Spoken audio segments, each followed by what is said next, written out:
72 hours ago, I thought, Marina, you have really done it this time. I'm known for doing out-of-pocket stuff in our double-wide trailer. When you're doing it yourself on a budget, you got to get creative. They don't call me fearfully created for nothing. I'm also fearfully creative, too. But 72 hours ago, I thought for sure this time I took it too far. I applied Jesus to everything in my life, so when he says I make all things new, I'm thinking we can make this door new, too. Come along this journey with me. Let's see what we can do. Elijah just literally came up here in a chair and it's kind of a big deal right now. The angels could you not wait? Elisha is just sitting here. I imagine he's sitting on a rock and he's like, you know what, if it wasn't for the fact that Jehoshaphat is with you guys, I wouldn't even look at you. I wouldn't even stay in your direction. It tends to help my... Sabrina! I'm going to do a nice ketchup icing on it. So, last night, picture it. Midnight on a hill in East Tennessee at Fearfully Created's Double Wide, fighting and fussing and struggling with this door to get these daggone inserts back in this door so we can not have an open wall, basically, not have a giant hole in the side of our house throughout the night. And yes, we do have to start all over. Come on, guys. Good evening. I'm looking a little bit of a hot mess. I'm missing a nail. Let me go put that on so I can feel a little bit more put together. A nail makes all the difference. The camera's also crooked. It's one of them days. Let me make sure I'm not putting it on upside down. Press-ons. I love them. I love them because I can switch them out anytime I want to. I don't have to go sit nowhere and have like my nail dandruff flying in somebody else's face, you know what I'm saying? But when one falls off in the middle of the night and I semi-forget to fix it, or I accidentally put it on a little bit crooked, it makes me appreciate nail techs. Duncan! Makes me appreciate nail techs. Yeah, that's a little bit crooked. It's fine. It's fine. It's fine. Because how they actually do what they do. I have so much to do today. I've got projects I want to get done today. I have a sandwich Shane brought me that I'm going to attempt to eat. I'm supposed to be intermittent fasting right now. Oh, y'all, the weight. Let me fill you in on that while I eat this. Well, a little bit of this. Shane, this is yours. Shane's is like 20 pounds. I might take a couple of bites off this and then save it for dinner and might finish it with y'all. Oh, did I give you the wrong one? Yeah, it's at 20 pounds. My bad. Mine's got like a bunch of dog hair.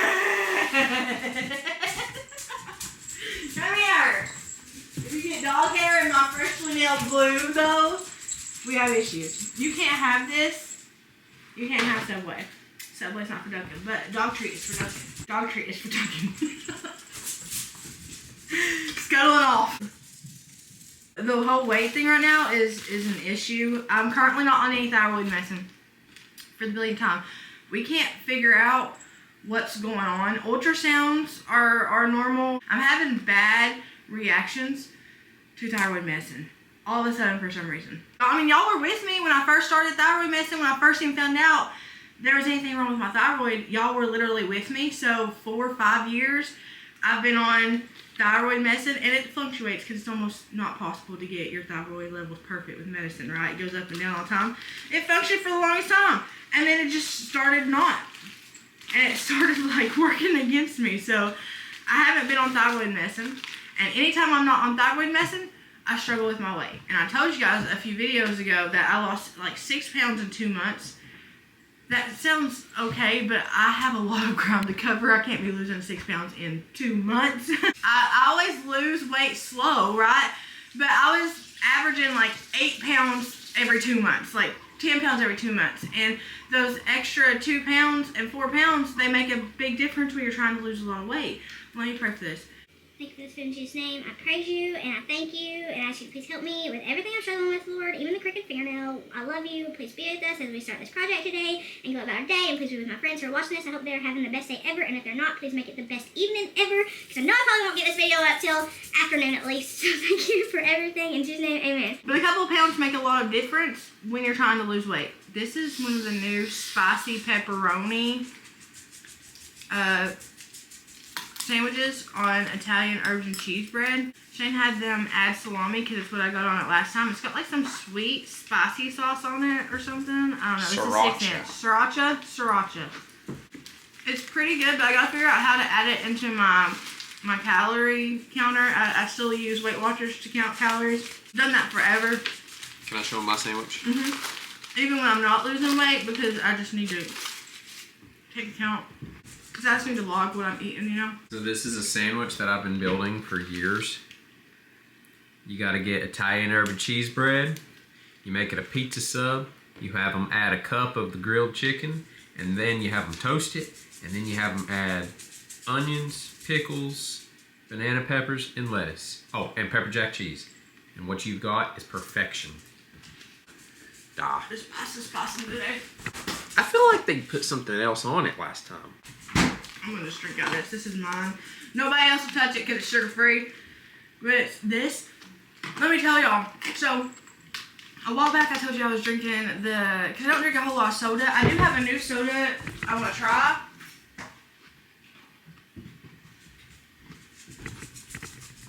It's like Dirty Dr. Pepper or something. It's Dr. Pepper with creamy coconut. So Dr. Pepper Zero. I do want to try that, but that's like an occasional thing. I drink this in water. Probably my favorite. And I'm not usually a huge fan of fruit punch, but it's fruit punch and it's sugar free. I'm not usually a huge fan of sugar free. Don't know. I'm still in my Matrix shirt. I ain't even gonna tell y'all what time it is. I mean, I'm eating lunch and I've not gotten ready for the day.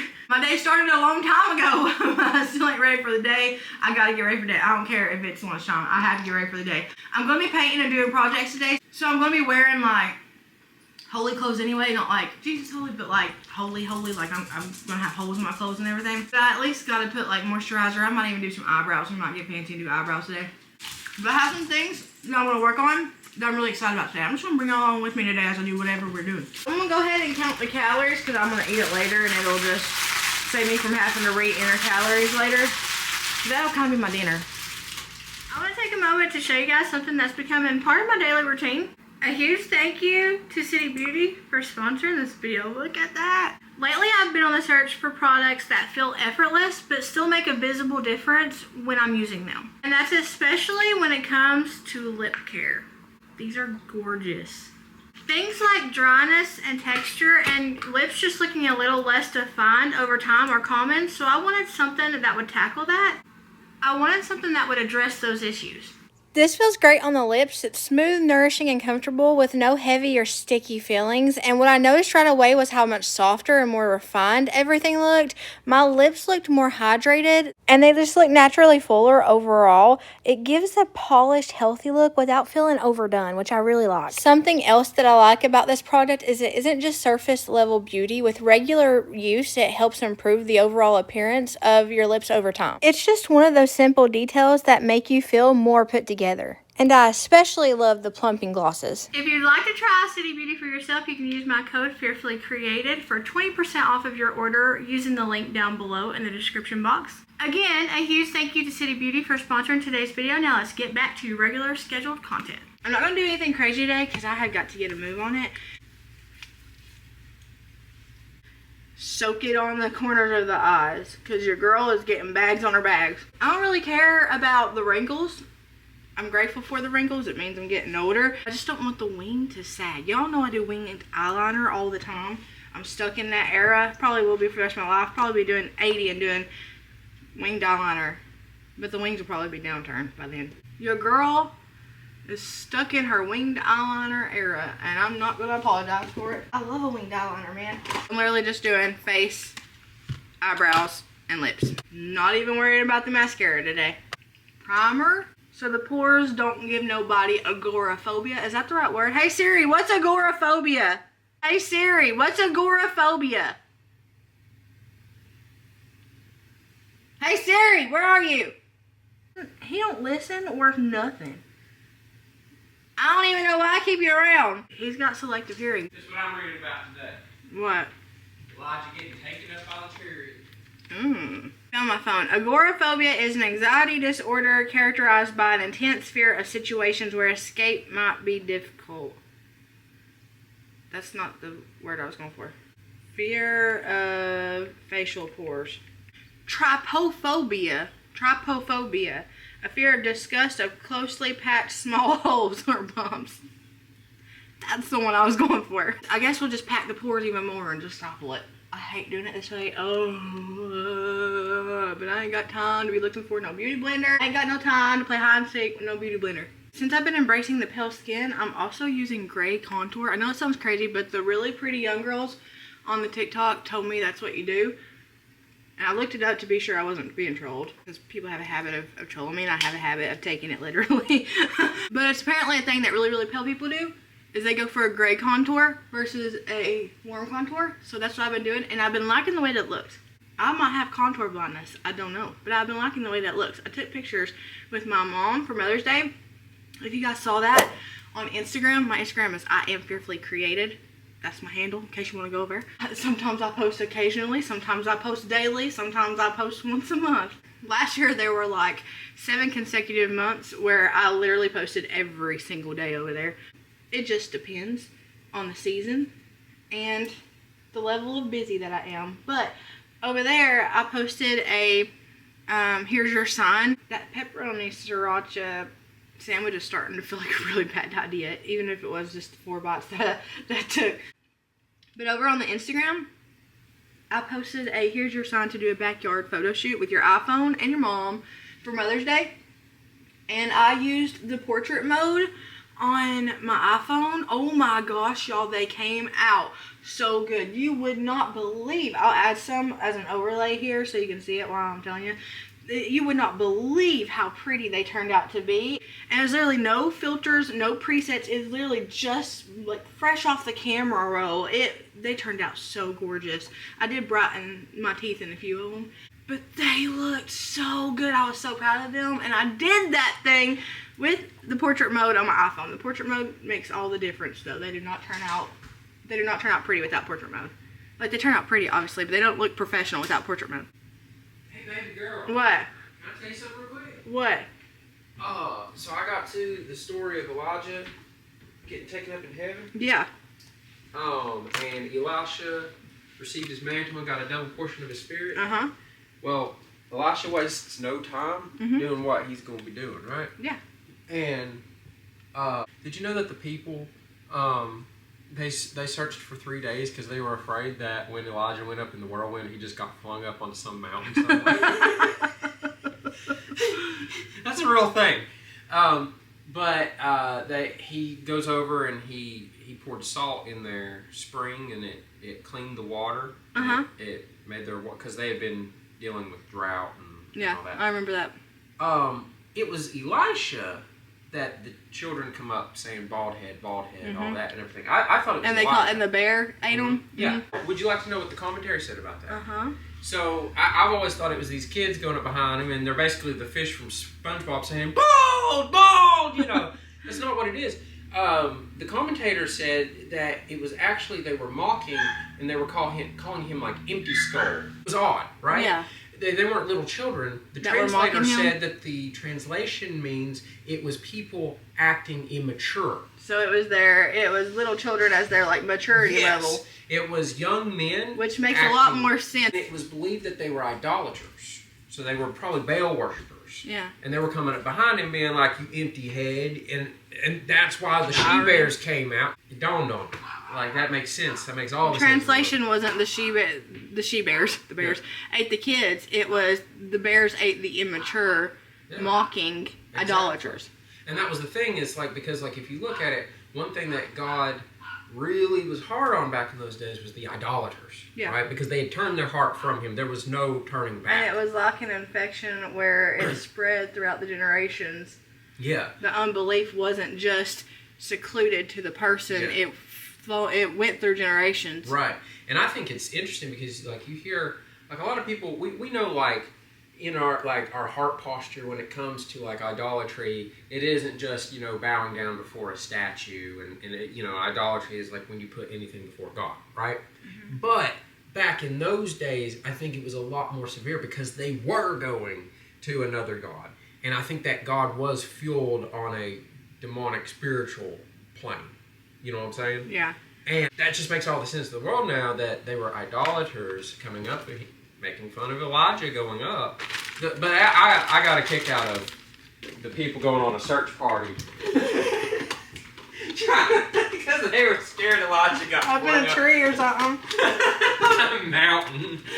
That'd be me and you, like, Well, if you got flung up into heaven, I'd be Well, holding like, search parties like he's up in a tree somewhere. If I saw, like, well, okay, I'll take it back. I was about to say, well, if I saw a whirlwind and it flung somebody up in the air, I'd probably think the same thing. But I was about to say, but if you see chariots of fire and chariots of horses, but we have to remember something. Elisha asked Elijah for the double portion, and Elijah told him, he said, if you see what happens, then it's yours. Yeah. If you don't see it, then it's And not also- yours. So that means, I wonder if Found the beauty blender. I wonder if the onlookers from Jericho, if they didn't see So they didn't. the chariot. I mean, and let's they be didn't honest see though. the We flaming always horses. look back at people in the Bible and they're like, we're like, you saw so much. How could you not believe? But I'd say like nowadays, we could see just as much and we still wouldn't believe. I would be the first person to yell Project Bluebeam.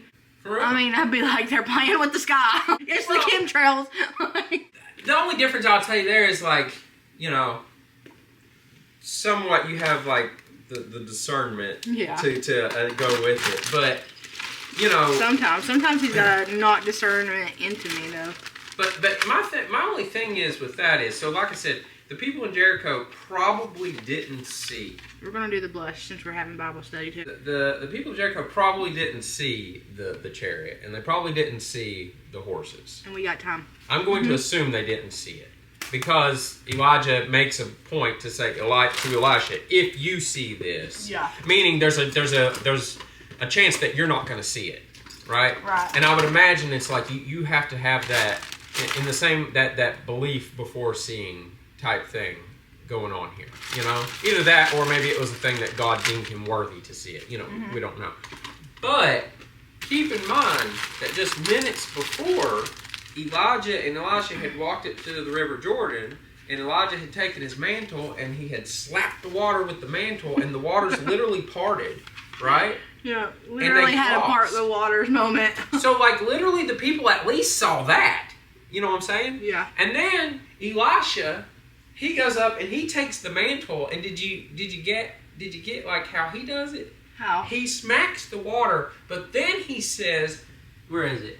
It says, and he took the mantle of Elijah that fell from him, and he smote the waters, and said, where is the Lord God of Elijah? And when he also had smitten the waters, they parted hither and thither, and Elisha went over. Does that mean he smacked it the first time and nothing happened? And then he said, where is the God of Elijah? And then Elijah's like, and then God's over here, he's like, oh yeah, double portion. My bad. My bad. We've got the welcome party up here, and we were kind of. Elijah just literally came up here in a chariot. It's kind of a big deal right now. The angels Could are you not literally wait? The angels are literally like, who's this guy? What's it? I thought it was appointed to every man death. Who is this in the chariot? Elijah's like, And Elijah's down there beating the water with a stick. Like, Elijah's where like, are you? I saw the chariot. He told me if I saw it, it would be mine. The Bible is so fun. It said like when Elijah walked up to it, he took his mantle, smacked the waters, and they immediately parted.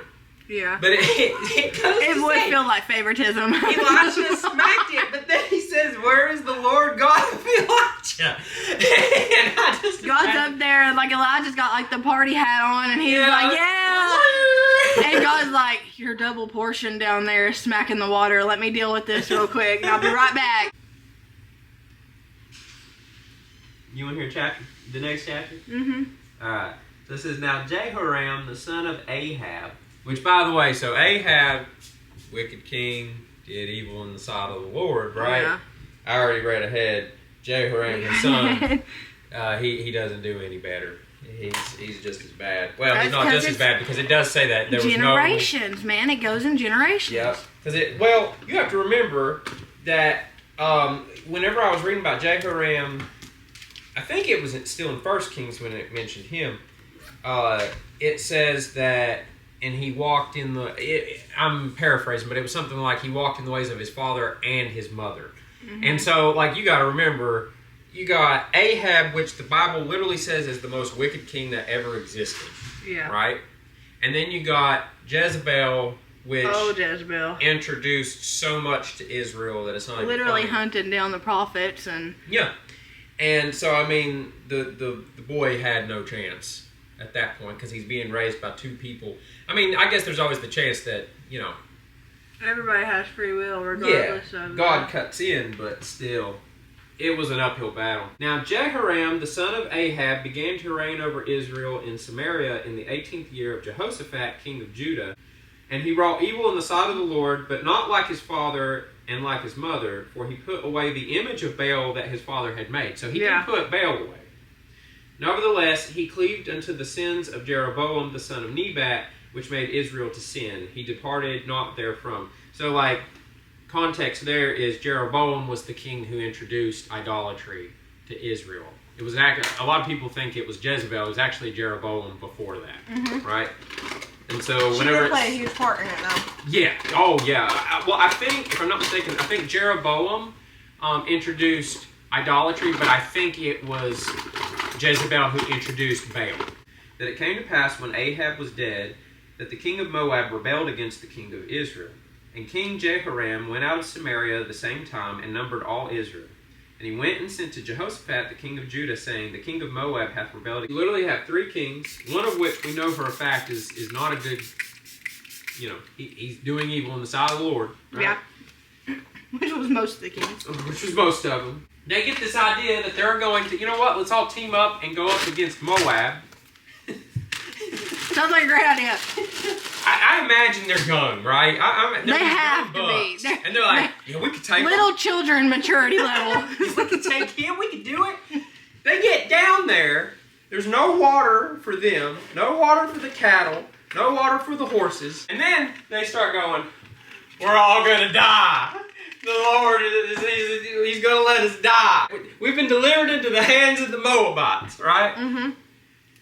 So they're like, well, you know what? Let's go find us a man of God. Now, isn't it funny that they're looking for a man of God? That's what everybody does. Like whenever they get to a point that they're kind of at rock bottom, that's when they're like, you know what? Let me find a man of God. Let me go find a man of God. They go find a man of God. But you know what I think is funny? They go find Elisha. And you know why this is funny? Why? Elisha is the successor of Elijah. Uh-huh. Elijah... He got double the horseman and double the attitude. Oh, yeah. And what's even funnier about this is and Elijah had some attitude. The funniest part about this is that Elijah had some beef with Ahab, who was Jehoram's dad. See, you know there was days when Jehoram was probably walking around in the palace, and Ahab's like, oh, that Elijah, I'm telling you, I'm sick and tired of that prophet. I'm sick and tired of that man. You know, he's telling me that all this bad stuff is going on. And so it's probably rubbed off on him. Yeah. You know how, so they go to Elisha, and I love it. Elisha is sitting there, and he's looking at three kings. They are royalty. Uh-huh. They like I would imagine you're supposed to kneel before them. Exactly, you are to kneel, and you're supposed to, you know. And I don't know if this is like King and Queen of England, where they have to, you know, like take the so many steps and the kneeling and the curtsying and all that. I don't know if they do all that, but I would imagine that they still have to have some kind of like politeness. And Elisha is just sitting here. I imagine he's sitting on a rock, and he's like, you know what? If it wasn't for the fact that Jehoshaphat is with you guys, I wouldn't even look at you. I wouldn't even stay in your direction. Oh man, like we've been handed into the hands of the Moabites. You gotta help us. And Elisha's like, go get me a minstrel. So they get a minstrel. I don't know if he's playing like a harp or a lute. I don't know if they had. He's like, hold on, he needs his relaxing music. He's gotta have some lo-fi ASMR going on here. So he's sitting here, and it says that the Spirit of the Lord came down or something while the minstrel was playing. I imagine it's kind of like when David played his harp. Yeah. Right. Mm-hmm. And it had to calm Elisha down. I think that's funny. Elisha is over here like he's ready. Good vibes, good vibes. He's probably under his breath going, Lord, do you want me to smite him? I got my mantle. I will call down He's over fire like my... I got my mantle. He's swinging it. I will call down fire like my predecessor. He finally tells him, he's like... There's three of you and one of me. He's like, you look at this valley. There's a valley down here. He's like, there's not going to be any rain. There's not going to be any wind. But there's going to be water. And sure enough, water fills the valley, so they're able to get their fill. Yeah. The Moabites come rolling up, and they see the water, but when they see the water, it's as red as blood. And what they think the three kings killed one another. So they're like, all right, boys, to the spoils. It literally says, they're like, to the spoils. They go running down there. Well, I think it's funny that you have the three kings. They're so worried about being handed over to the Moabites. But they're in their tents. And they get up, and they're able to fight them off. Painting pajamas going on, and then I'm going to try to put my hair up, but not in a bun, because I do that like every day. Okay, so what the heck are we doing today? So we're knee-deep in this dining room makeover, and we are currently doing a Earth in space rotation. I orbit with everything I do. I used to make the joke it was because I'm the size of a planet, but I try not to make those kind of jokes about myself anymore. There's enough people that do that for me. In all honesty, it just helps my brain. Sabrina Carpenter. There's a chicken that prefers to live on the porch. I don't know why, but she won't.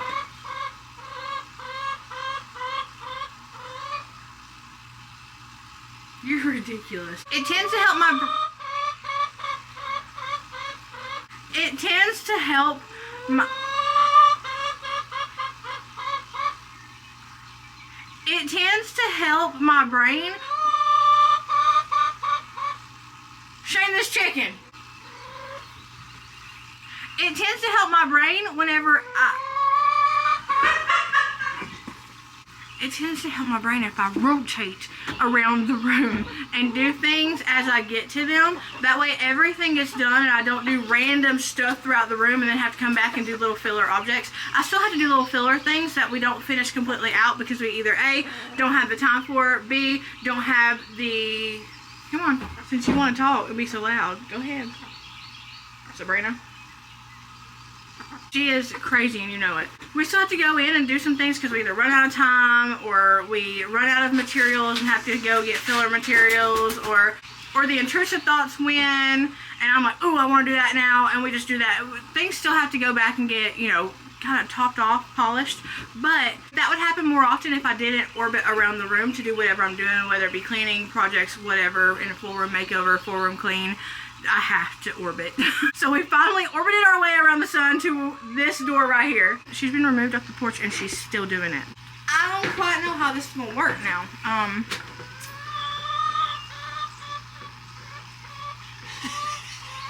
We've never done what we're about to do. We're about to literally disassemble. That's been the big word, the important word, the boom word for this project, this whole entire room makeover has been disassemble, not demolish.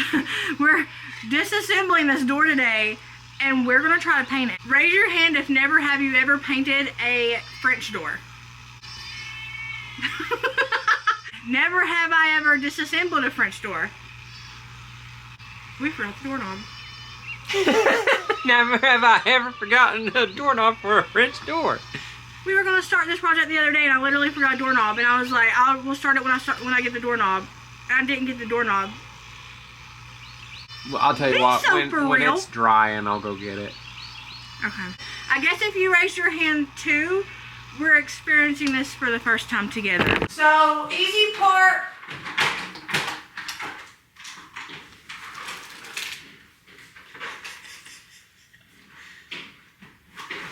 Yay! That's the easy part. We're in trouble. Just taking off the blinds. We're not going to reuse those. I'm going to do something a little bit more funky, warm and cozy. You ready to tap in? No. You need help? No. Does Shane do everything? Does it look like he does everything? Not inserting myself into a camera roll. I really have no business being in, just to prove the fact that I'm here. And I do help. I hand the screwdriver and Shane says I do it so well, guys, okay?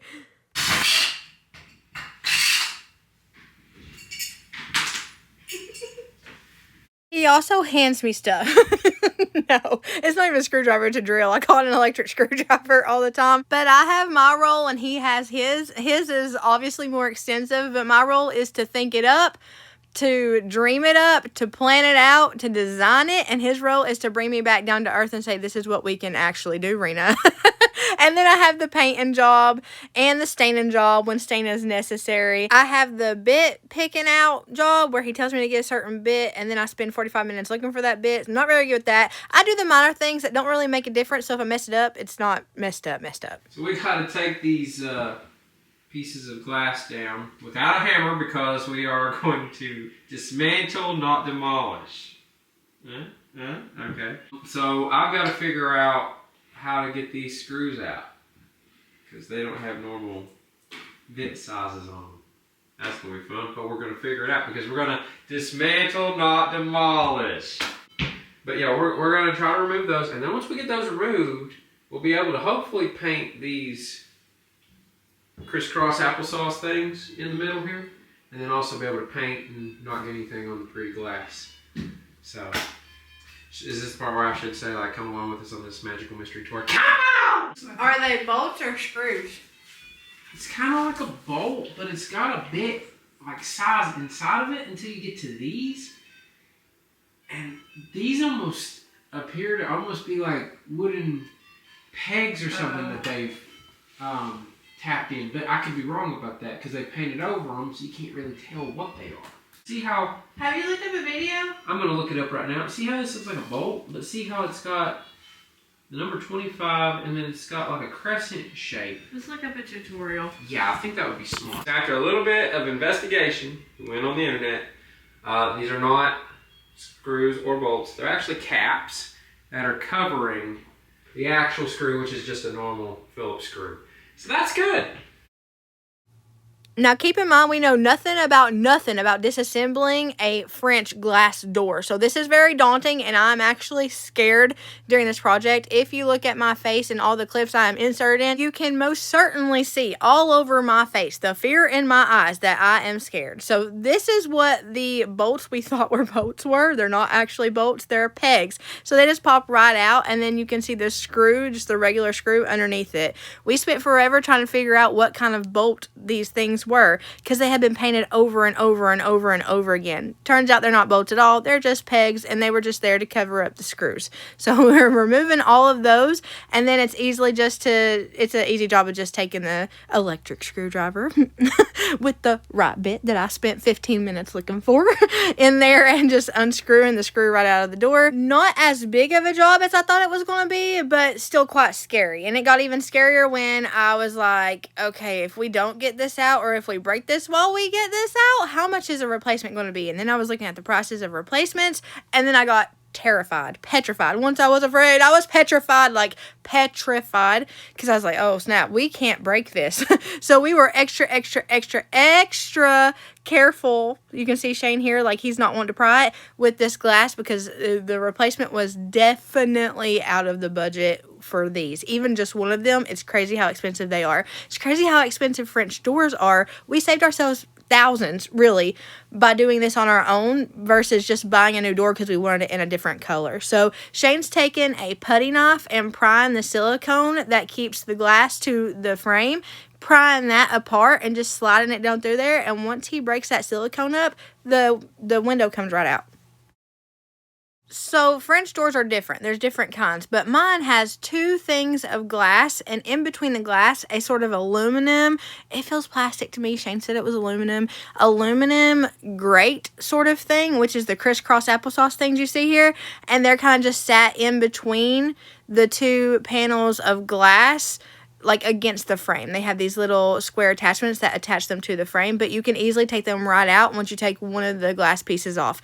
The rest of the glass piece here is attached to the other side of the frame. So only one side of our frame came off, which was good because that means we had less things to lose. What color are these going to be? Brown. If they were black, then I would have spray paint, but they're going to be brown. Let me look it up. What base oil was that? Or paint. Is it oil base? Water base. Water base? Look at I think it's... Look it. Careful. Let's see. What the heck happened?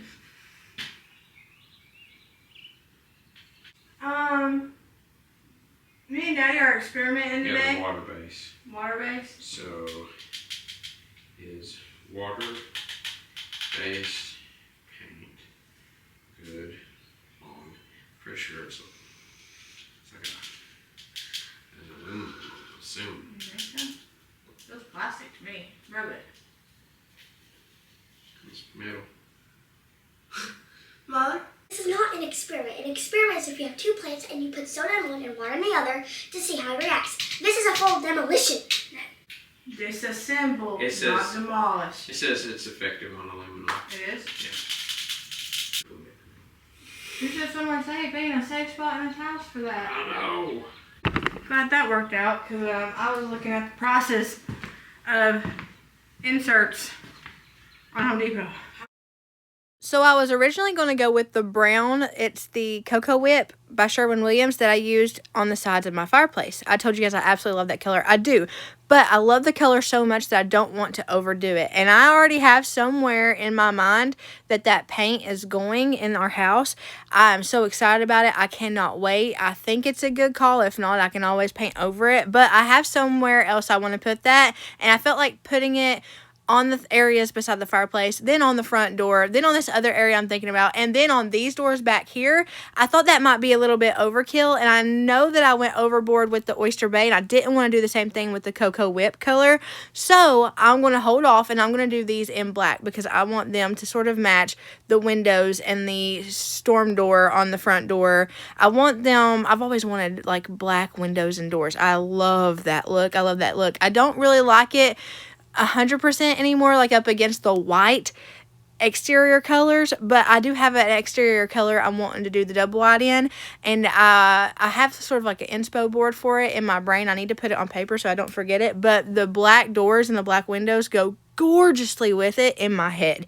So that's what I was thinking. It isn't going to make sense right away, but once you guys see the next big area of the dining room, which is really the last area after we do a couple of things here and there in the next video, there should only be 2 more videos in the dining room makeover in a whole. And once you guys see that last video, the next big area, I think it'll make more sense as to why I went with black versus the Cocoa Whip color.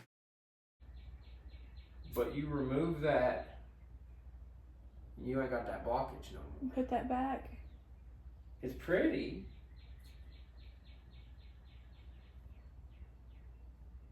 We'll look at some inspo pics. Yeah. We'll look at some inspo pics because I don't know. See, I dig how open that is. That's so, it like gives some light in here because on this side of the trailer, there's no other windows in this room. So it's not like that really does any difference. It just makes it look more open, I guess, because there's no other windows on the wall here. And this is the back end of the trailer, and the back end of the trailer stays like a little bit darker, more darker than the front, the way that the sun rises and sets. So I don't know. I need to look at some info pics for sure. Because if it were staying white, I would leave it like this. But with us doing it brown, I don't want to paint it brown and then it look weird with just the open glasses. And I also don't want to paint it brown and it look weird with those either. So we'll figure out what we're doing here. I'll figure out what we're doing here while Shane runs and gets the doorknob. I forgot. Okay, so I think we're going to go off the record completely of what I was planning to do because I'm just not seeing it the way that I thought I would. I think we're going to go completely off the rails, go completely off the record, and incorporate the doors, these doors, with the rest of the windows that we're going for in the house, which are the black spray painted window frames and the black storm door in front of this door. We're going to kind of put that in the same group of family versus like an actual door, since these are kind of like window doors. I went back and forth about whether I wanted the crisscross applesauce sticks in between the glass or if I just wanted to leave it as 2-pane glass. I thought about it both ways, and it would be more open if I didn't have the crisscross applesauce sticks in between the glass, but I love the look of those inside the French doors. I love that, and I love the black ones so much. I never thought I would have the audacity to do this. I've always thought about it, but I was like, no, that's going to be a big job. Nails coming off, big job. I had to take them off because like, I'm about to get in knee deep in paint and I'm not messing up these press-ons. But I knew it was going to be a big job. And like I said, it's really daunting, especially when you don't know exactly what you're going into. So I put it off for the longest time, and it's kind of one of those things where I was like, no, I'm never going to do that. I just want to do that. If I get new doors in the future, it'll be brand new doors, so I don't have to paint them or anything. But I forgot who I was.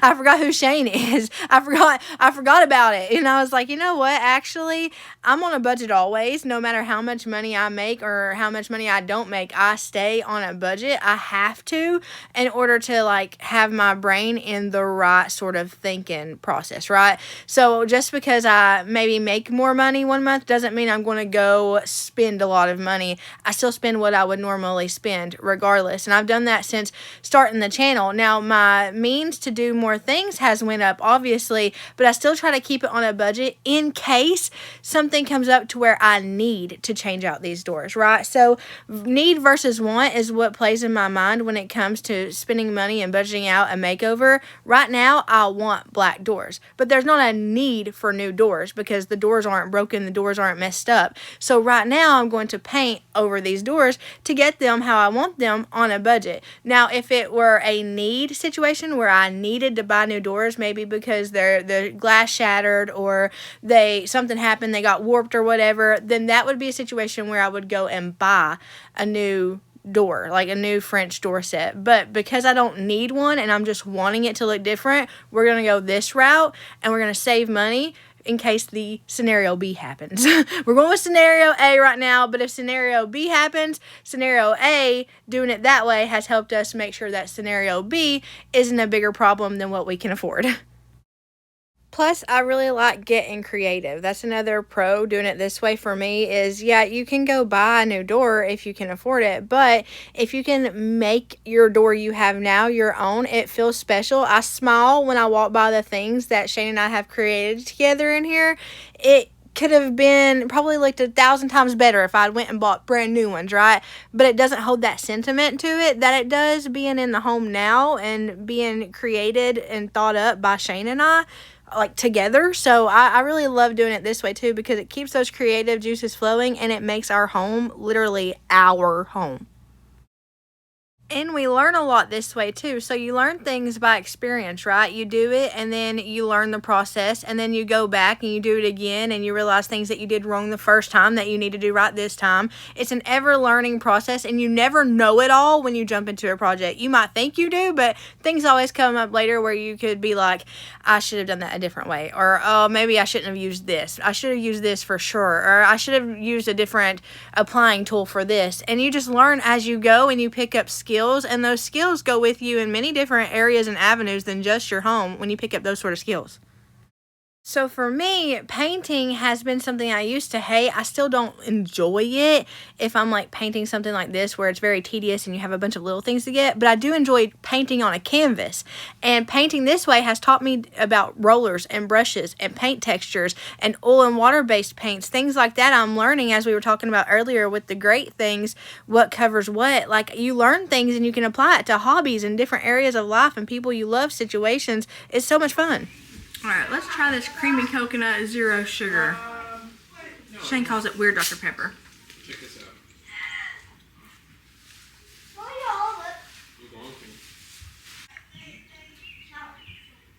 No, I love coconut. I hate Dr. Pepper Zero by itself. I love this. Shane, come here. See, I'm a fan of coconut. Shane's not a fan of coconut. Shane, come here. What's up? You gonna make me drink that perversion of goodness? Try it. Don't backwash. Okay. Oh no.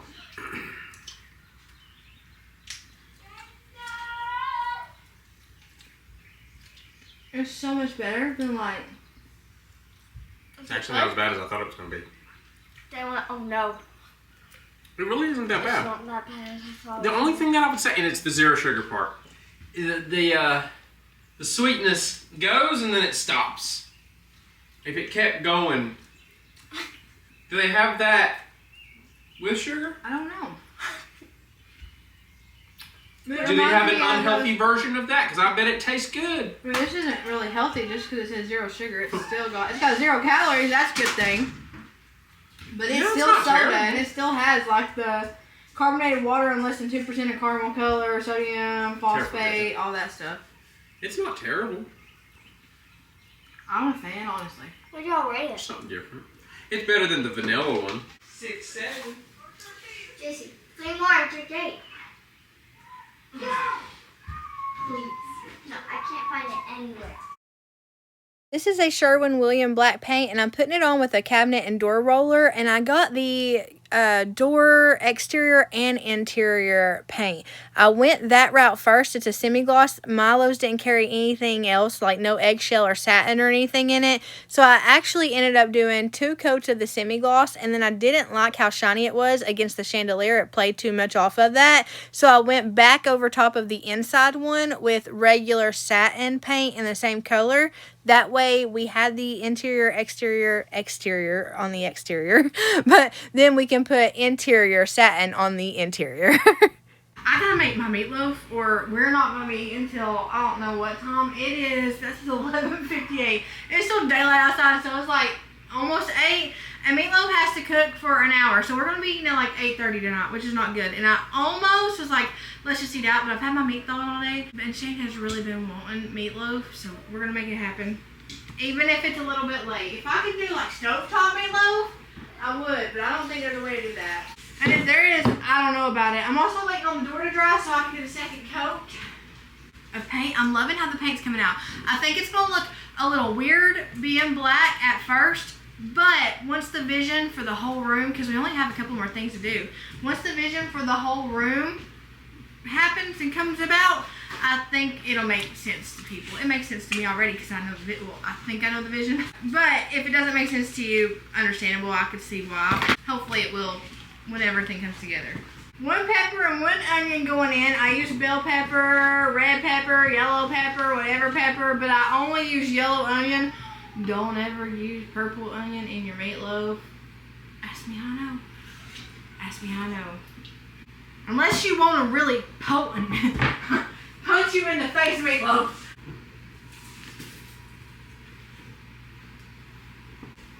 Love you. If you need any help, just tell me. Okay. A little bitty can of tomato paste. That's what it is. And I don't use all of it. I literally use about 3/4 of it. I'll leave just a little bit in there just because, well, I do 2 pounds of meat, 1 whole onion, 1 whole bell pepper, and then I just leave that much. Can y'all even see? I just leave that much in there because I do add ketchup too. I heard people put barbecue in their meatloaf, and if you have a barbecue meatloaf recipe, please leave it in the comments. I would absolutely be honored to try that. I will try to do recipe justice, but I also ain't never had barbecue meatloaf before, so I can only do what I can do. I'm gonna do 1 egg. This is a bitty, tiny bitty, itty bitty egg. As long as it works it'll be fine. A half a sleeve of crackers. I know a bunch of people use breadcrumbs in their meatloaf, and I'm more seasoned in breadcrumbs nowadays since I've been trying to become a better cook over the years. I use about half a sleeve of these. But my nanny always made meatloaf with saltine crackers. This is actually Nanny's recipe that I'm doing right now. So I just usually end up using the saltine crackers, even though now I know what a breadcrumb is. I used to not even know what breadcrumbs were. I can guarantee you when I was a child, we didn't see not one thing of breadcrumbs in the house ever. I've never known Nanny to use breadcrumbs. Ever. As far as ketchup goes, oh Lord, please tell me we have ketchup. Thank you, Jesus. Thank you. You pointed it right out. As far as ketchup goes, we're just doing it by squirts. 1 long squirt, and then 1 not so long squirt. Salt and pepper to taste, even though there's saltine crackers in there. Remind me to get Nanny's sodium check. And a little bit of pepper. That's where Nanny stops it. sometimes, if I'm funky, I'll put a little bit of paprika in there and some garlic powder. No onion powder because we already got the onion. But I tweak it a little bit with some seasoning. But today I'm just feeling I need to get this in the oven in the next pronto. Who is she? Who remembers the era where I got told off for not wearing gloves while making meatloaf? That was around the time that we did a burial ceremony for my hand mixer because I killed it on a video trying to make some dessert. Was it gingerbread men? Was that my gingerbread men era? I'll never forget this friend. I won't say their name. They are a friend now though. They're still here. They're still here. So I won't call them out and say their name. I still know the name of the person who yelled at me for touching my meatloaf with my bare hands. And you know what? They were right. These gloves, I got like a 120 pack for $1 at Walmart. There ain't no sense in not wearing gloves. I poked a hole in them. And I poked a hole in it, but so it's kind of defeating the purpose right now. So that's a me problem. Usually I do 1.5 pounds of ground beef for meatloaf, but I have these 2 pounds. So I'm only going to use the 2 pounds. Welcome to my cooking show. Somebody told me the other day in the comments that they missed my cooking videos, and I was like, you know what, I usually am cooking around filming videos and stuff, but I mean, it's part of my life, right? I'm a mama. I do homemaking content. I do every sort of kind of content, but I do homemaking content. It's a part of homemaking. It's a part of life. So, heck yeah, I'll show you what I'm cooking if you want me to. Don't mind one bit bringing y'all along as long as you don't mind coming with me. I just never know if I'm bringing y'all along or dragging y'all along. I don't ever know if y'all want to come with me or not. But it is something that I do have to do every single day of my life. So, and it is something I have to get motivation for myself sometimes when I'm trying to find like new meals and stuff. So if I can show you a recipe or remind you of a recipe or remind you of a meal or something, shoot, if you're cooking with me, whatever it may be, I don't mind one bit. That's what I'm here for. I'm here for that. Just bring it all along with me. I didn't prepare a pan or nothing. I didn't say your onions. You're looking for your onions? Oh my gosh, I forgot all about it. I just eat out the raw meat. No, Shane. No, You were out there, I didn't know. I always cut Pretty Shane short up today. a young onion. onion. I always cut Shane up an onion and I forgot. Yeah, He always sure. has to have a bite. Are you up straight? Yes. Why are you so short? Why are you so tall? Are it your shoes? No. Yeah, it's your boots. It's your boots. I'm down on my ground. Down on my ground. Is that your girl? Yeah. Mom got short today. Did you just get tall? One of y'all. That's you. Thank you. Sent me some avocado oil. Thank you. That stuff is good a lifesaver. Yes, to the P.O. box. This stuff, me and Shane have been using it like crazy. It don't take a whole lot. I just lightly drizzle it. But I'm going to repurchase that when I run out of it because it is fantastic. I love it.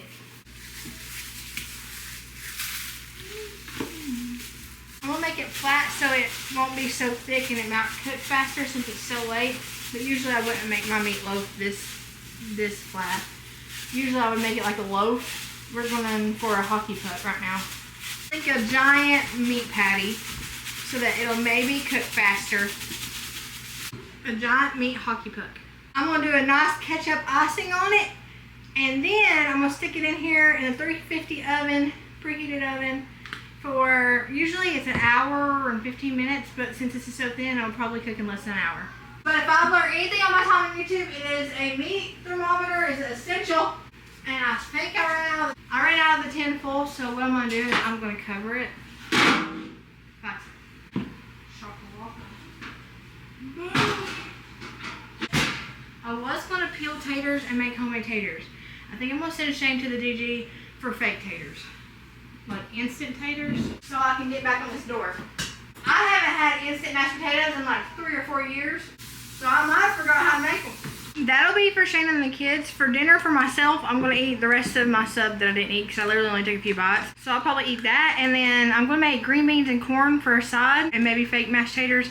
So I'll probably eat my sub and the side of green beans and a little bit of corn for dinner tonight. fake taters secured. Let's go.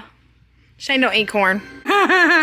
So, last night, picture it. Midnight on a hill in East Tennessee at Fearfully Created's Double Wide, fighting and fussing and struggling with this door to get these daggone inserts back in this door so we can not have an open wall, basically, not have a giant hole in the side of our house throughout the night. Okay, also major storm last night.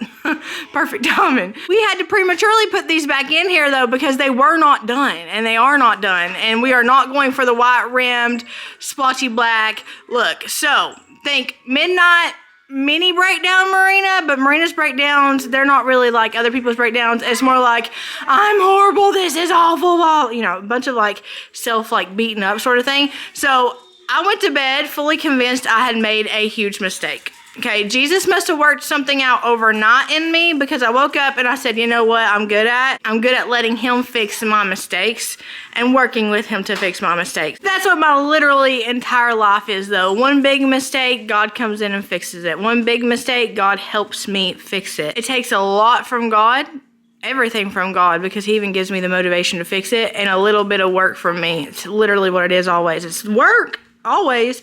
But it's never on the scale of the amount of work God has to do in me first in order to even get me to the point where I want to work it out.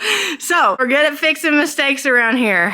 We're good at making things new. God's good at making things new, right? And that goes much further in my life than just me and my spirit and my mind and renewing my mind and all that. It goes with everything I touch as well. Like he does that. He teaches me that lesson over and over and over in everything I touch, and I'm grateful for that because it's a constant reminder. So he's reminding me in this. See, he did a lot of work last night in the middle of the night sometime.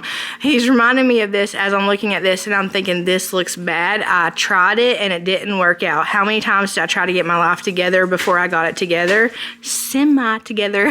A couple hundred. So I'm confident that this go around we're going to disassemble, not demolish, and we're going to make something beautiful out of this. In Jesus' name, man. We are starting all over. So we're taking these back out, taking these glass things out of here because it was late and we were fighting with the silicone. And then we're going to repaint the crisscross applesauce things on the inside because they look a hot mess. So we got to scrape all that off and repaint it. Okay, this is a nightmare. And just so y'all don't think that we're some amazing painters or anything, when you see the end result of this video, just know we're using electrical tape as a finish on the inside of the frames with Shane's extra sticky electrical tape because the paint won't adhere to the metal so hot, so we're using the electrical sticky tape as a finish. And dare I say, it is literally the exact, you can see it on the inside there, the exact finish as the paint. The only problem this might bring up is if it starts to like peel or something due to like the heat or something. Shane says he don't think that it will because it is that super sticky kind. But Shane has been wrong before. But Shane has been wrong before, as I have. So we shall see how that works out. But I will tell you, it works so much better than trying to paint this thing for the billionth time and the paint just wiping right off. So it was this or spray paint. And since we had this on hand, we were like, hey. Shane was like, hey. And I was like, did you know that I'm a genius? And I was like, I mean, if you think so. So just for the record, this isn't a Marina's 150 billion battery powered puck lights idea. This is a Shane, let's use electrical tape as finish idea. Hey, I mean, it looks beautiful. We DIY things. That's our shtick. It looks like matte paint. That's crazy. It really does. It's really pretty. Well, we'll see if it works. You can see here where the paint was drying at a really odd sort of texture here, and that's my bad because it glooped up on areas as I was painting. It was rolling over the edge and glooping up, so we're scraping all that off and repainting. Thankfully, it only took 2 coats to get these things covered, and the second time looked so much better. It was a pain, but it was worth it. Much, much, much better. We had to reset the doors back in here with the trim pieces and then paint the trim. It was a job, and it's not perfect. You guys will see we don't even have the second coat on here. We're siliconing the windows in, and then we do a second coat of paint, and then I do a third coat on the inside to get that satin look. But it's a DIY, so it's not perfect, but it turned out absolutely gorgeous. I love it. I think once we get these last couple areas done in the dining room, it's going to make all the difference. I think the door is going to really complement the area. I went with very soft gold rim curtains. They're beige, but they have gold rims, and they're beautiful. I also went with golden hardware, and oh my gosh, wait till y'all see it in full. I'm waiting to show you guys the full picture of the dining room when it's done, but I'm so excited. Thank y'all for hanging out with me. I hope y'all have a blessed morning, evening, night, whatever it is, wherever you're at. Know that I love you, but Jesus loves you so much more. I'll see y'all in the next one.